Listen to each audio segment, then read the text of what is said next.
By the time it's all said and done, the war in Iran will cause the biggest price crash in RV industry history. It will be so bad, it will make 2008, 2009 look like a great economy.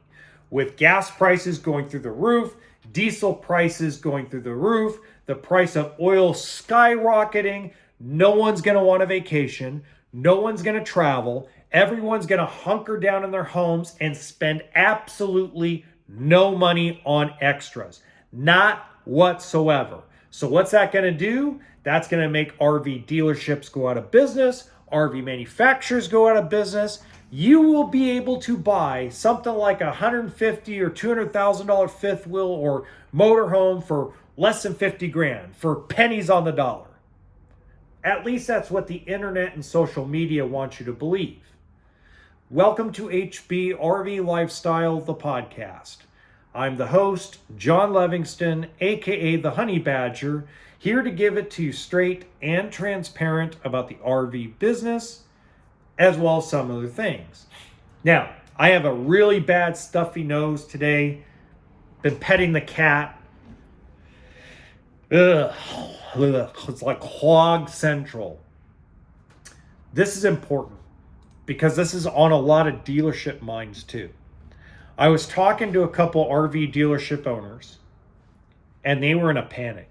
Oh, we're not going to sell anything. We canceled a bunch of orders. I'm like, why are you canceling orders? Did you over order for the entire year? Well, no, we actually reduced our expectations for 2026 because we knew it was going to be kind of a rough economy.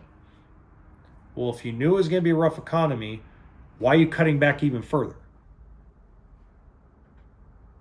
And they had a pause for a minute. One of them paused and goes, wow, you made a really good point. I said, so you cancel all these orders, and let's say that the war in Iran is settled in 3 more days. What's going to happen to gas prices? What's going to happen to the price of oil? He goes, oh, that makes sense. The other point I was making, and I'm going to type this into Google here. I'm going to put, when was the last time gas prices were this high? Okay, so the all-time high nationwide was in 2022 at an average of $4.33 a gallon. Okay, California, as an example, because a lot of folks are obviously not happy. Okay, so in 2018, gas prices reached $7.20 a gallon in Los Angeles County over a 3-month period.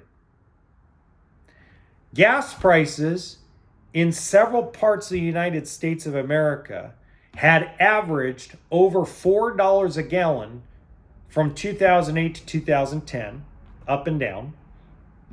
For a short period of time in 2014 and 2016, we were in the same predicament where we were seeing $4 and $4.10 gas in Arizona, in Arkansas, and different places across the United States.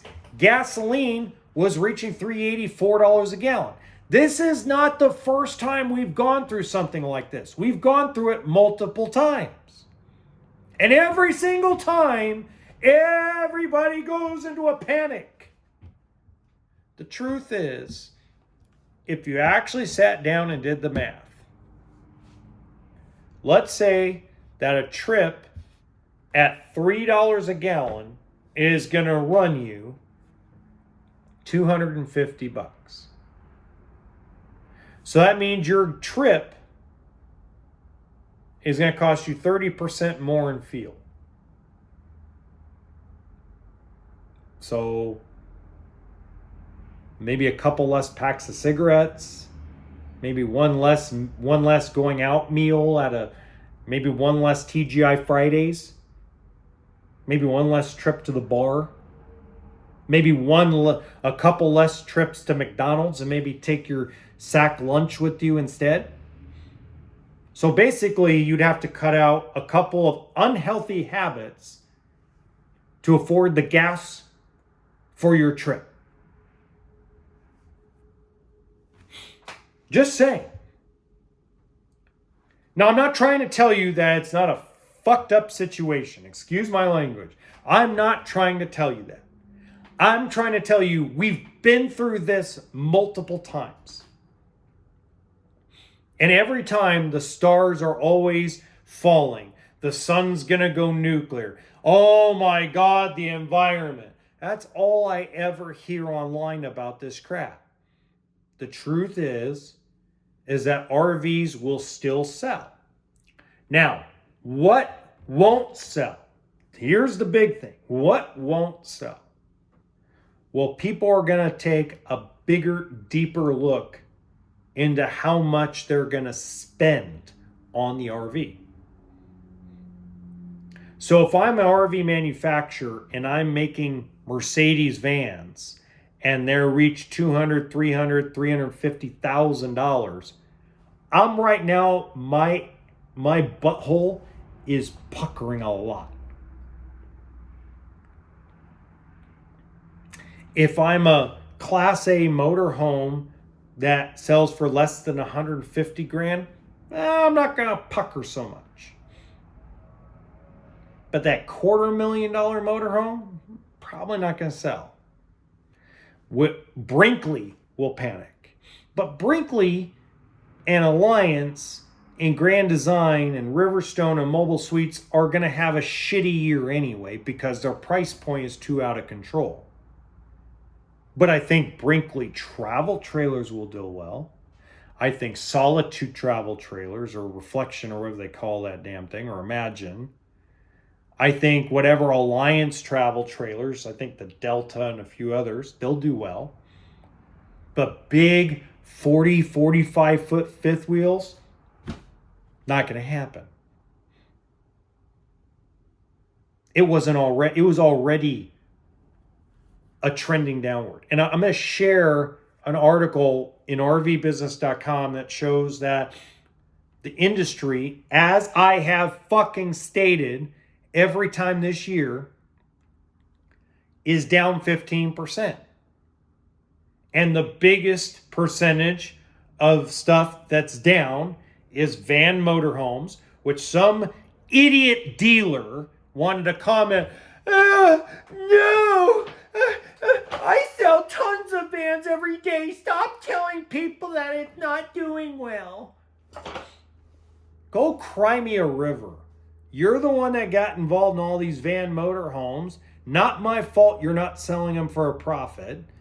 Not my fault that people woke up like, wow, we don't get a whole lot in this van and we're spending $250,000. At the end of the day, people are going to buy small travel trailers, medium-sized to large-sized travel trailers. They're still going to buy the 24 to 30-foot Class C. And the reason why is those are traditional RVs that people will take on long trips that are 2 or 3 hours away. The folks that are going to get annihilated are going to be the people trying to sell big fifth wheels on the used market. Private party and dealerships are going to get hammered. They're going to get destroyed. Your fifth wheel, because of these gas prices, lost 50% of its wholesale value and probably lost 40 to 45% of its retail value because it's not going to move. Small ones will still do well. Your small Reflections, your small Avenues, your small Arcadias from Keystone, your Cougars, your small Rockwoods, your small Flagstaffs. Those will all still do well. But the big iron ain't going to move. Now, most people ask, well, what about Class A diesels? We don't know yet.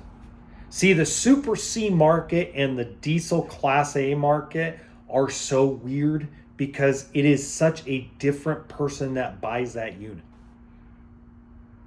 that person doesn't even pay attention to what they spend in gas.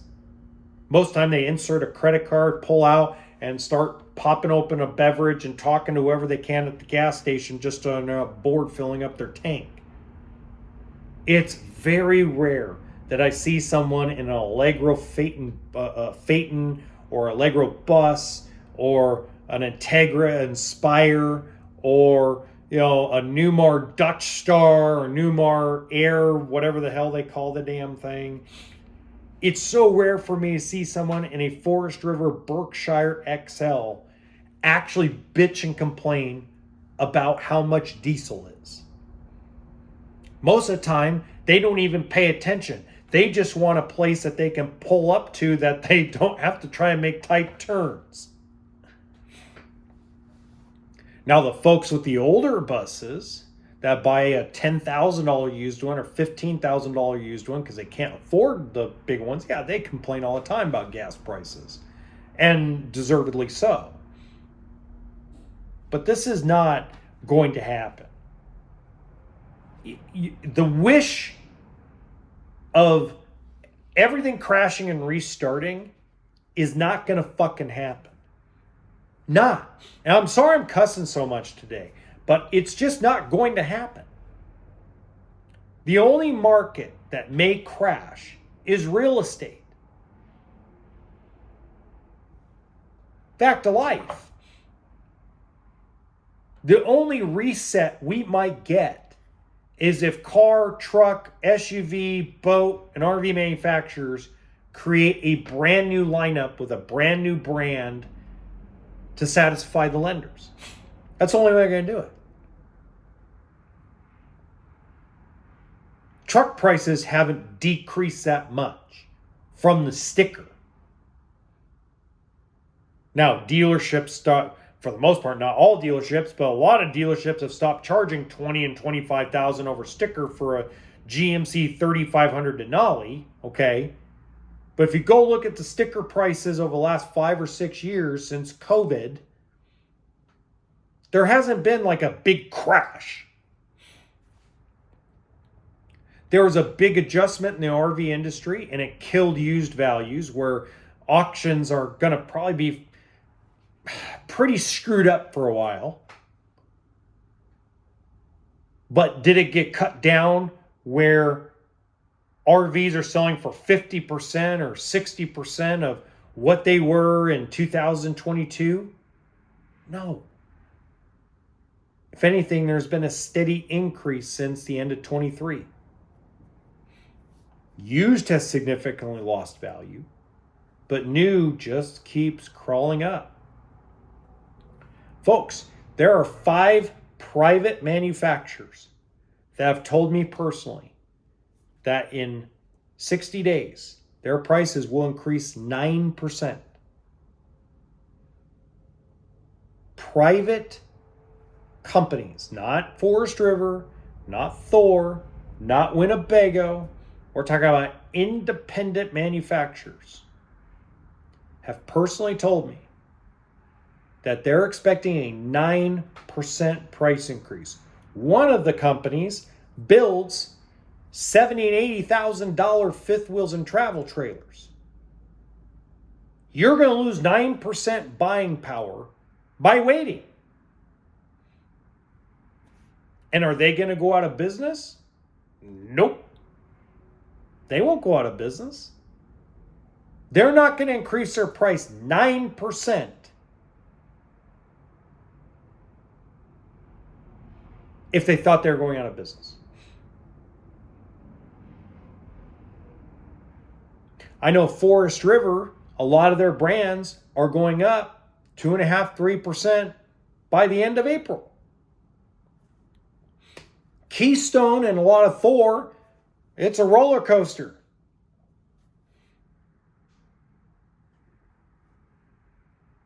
And I know if these 5 manufacturers are going to take a 9% price increase, imagine what Brinkley and Alliance are going to go through.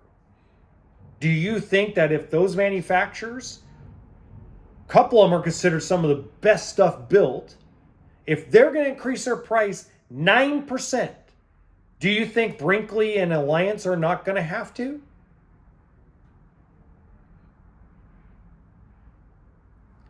Sorry, guys, it's not going to happen. What you want to happen won't happen. And you need to expect that. If you want prices to crash,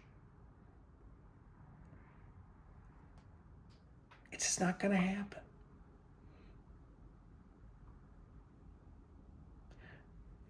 Go watch a movie called Glengarry Glen Ross. Alec Baldwin, Jack Lemmon, Al Pacino, Kevin Spacey, Ed Harris. Oh my God, all-star cast.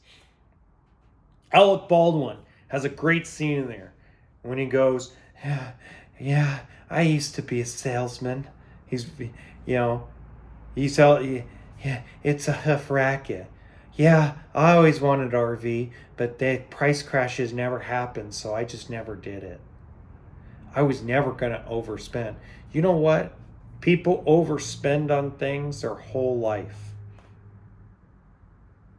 You don't think I haven't overspent on things? I overspend today on a pizza. What kind of person spends $15 on a large pizza? I splurged today. A pizza I could have probably gotten and popped in the oven for less than $5 if I just went to the grocery store, I bought for $15. I overspent by $10+ on a pizza.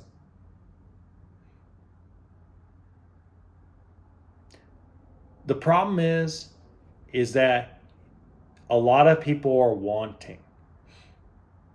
They don't want the embarrassment. There's an old saying, the fear of offending is greater than the fear of loss. It's one of the best quotes I've ever heard from anybody that trains anybody in customer service or sales. The fear of offending is greater than the fear of loss. People would rather lie on the internet about RVs being a piece of shit than tell people the truth that I simply can't afford one. Fact of life. Or option B, I hate the idea of it. I'd rather be in a hotel, and there's nothing wrong with that. We are targeting, as an industry, we are targeting 1%. That's it, folks. 1% of the population of the United States and Canada. That's it. Have I ever seen a fry cook at Jack in the Box or McDonald's buy a brand new RV? Once in a blue moon. There's nothing wrong with working at fast food. I don't want anybody in the comments going, you're making fun of people who are minimum wage. Fuck, I've been on minimum wage most of my life. I've been a commissioned salesperson or commissioned service writer my whole life. So, I've been on minimum wage. Who buys RVs? The folks that have a disposable income. Are gas prices and diesel prices going to affect the people that are going to buy RVs? No, it doesn't. It makes them rethink how they're going to RV. Maybe they were set on a van. Now they've decided, well, we got a Honda Ridgeline. Let's buy a travel trailer. We'll get the van down the road when things are a little more reasonable. That is a big thing that may happen. But when you're in your 50s and your 60s, and that tape measure starts coming out, and Father Time is tapping on your shoulder, and Father Time's undefeated, never loses, and it's tapping on your shoulder, you stop worrying about the extra $60 in gas it's going to cost you to go to a lake. You stop worrying about the extra $200 it's going to cost you to go on a little bit of a trip for a week and a half. You're going to break it down and go, well, it's an extra $10 a day. We can do that. Fact of life. Until next time, remember, RV always stands for toolkit and sense of humor.